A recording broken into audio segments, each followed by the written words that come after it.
समझिएगा इस व्रत शिव महापुराण कथा को कि व्रत बहुत बड़ा है, बहुत बड़ा व्रत है, तो उसको छोटा करने का भी तो तरीका शास्त्रों में कहा गया है।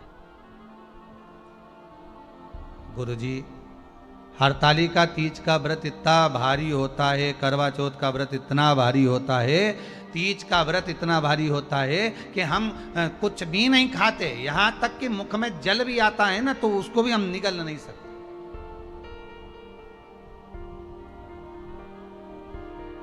अब इतना भारी व्रत, और शास्त्र कहता है कि हरतालिका तीज का उद्यापन तो पहले होता ही नहीं, एकादशी का तो हो जाता है। और यहां तो हरतालिका तीज का, अब एकादशी का तो आप 26 एकादशी जब आपकी पूरी हो जाए, 3 वर्ष बाद अधिक मास आ जाए, 26 पूरी एकादशी का व्रत करो, तुम 11 पे करो, तुम्हारी मर्जी पड़े, 26 एकादशी पर जब व्रत करोगे तो ये आपके ऊपर है, 26 पर करो। पर हरतालिका तीज का जो व्रत है, इसका उद्यापन तो ना तो पहले होए और इसका उद्यापन ना 13 वर्ष के पहले हो।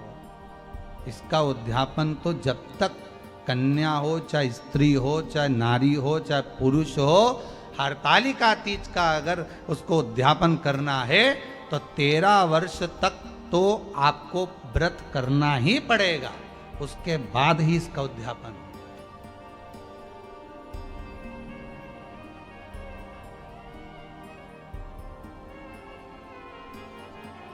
नहीं तो कहीं कहीं की माताएं तो बड़ी होशियार सोच के बैठी थी कि अब की साल उद्यापन कर, तो 13 वर्ष अगर आपके हो गए व्रत करते करते हरतालिका तीज का। हरतालिका तीज जानते हो ना?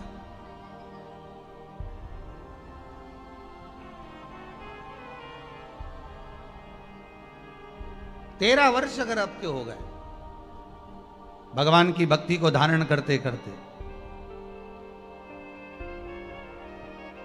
13 वर्ष अगर आपके हो गए हैं भगवती स्मरण करते करते, उसके बाद में आप बड़े प्रेम से, बड़े आनंद से आप व्रत का उद्यापन करो, कोई मना नहीं। पर यदि आप उद्यापन कर रहे हो और आपका मन है कि मुझे उद्यापन करना ही है, तो 13 वर्ष तक जिस भाव से आप भगवान का व्रत कर rहे हो, साधना कर रहे हो, स्मरण कर रहे हो, उसी भाव से आप उसको करें।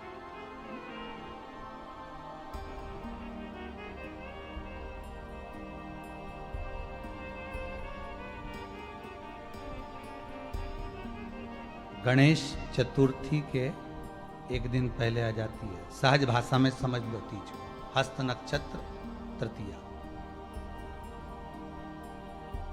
उसमें सबसे ज्यादा जरूरी है हरतालिका तीज का पूजन अगर आप कर रहे हो, और हरतालिका तीज का अगर आप स्मरण कर रहे हो, तो उसमें सबसे ज्यादा अगर कोई जरूरी है तो शंकर भगवान जहां विराजमान होते हैं उनके ऊपर उनकी 5 कन्याओं का होना जरूरी है। मतलब ऊपर फुलेरा बंधना जरूरी। फुलेरा का मतलब जानते हो?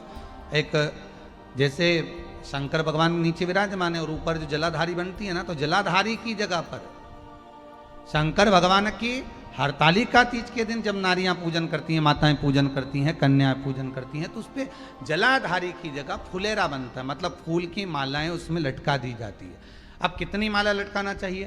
प्रयास करना चाहिए कम से कम 5 माला उसमें होना जरूरी है, और 5 से ज्यादा भी लटकाओगे चलेगा, पर 5 से कम नहीं होना चाहिए फुलेरा।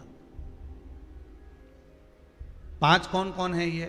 जया, विषहरा, सामरीवारी, दौतली, देव।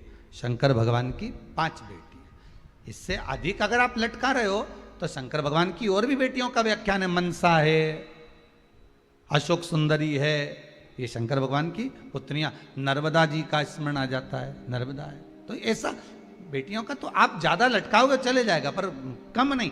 जैसे हरतालिका तीज का जो उद्यापन होता है, उद्यापन में एक सबसे मुख्य चीज क्या होती है कि जो भी आप वस्तु दान दे रहे हैं, जो भी आप वस्तु समर्पित कर रहे हैं, हरतालिका तीज के उद्यापन में जो भी सामग्री आप दे रहे हैं वो 5 होना चाहिए।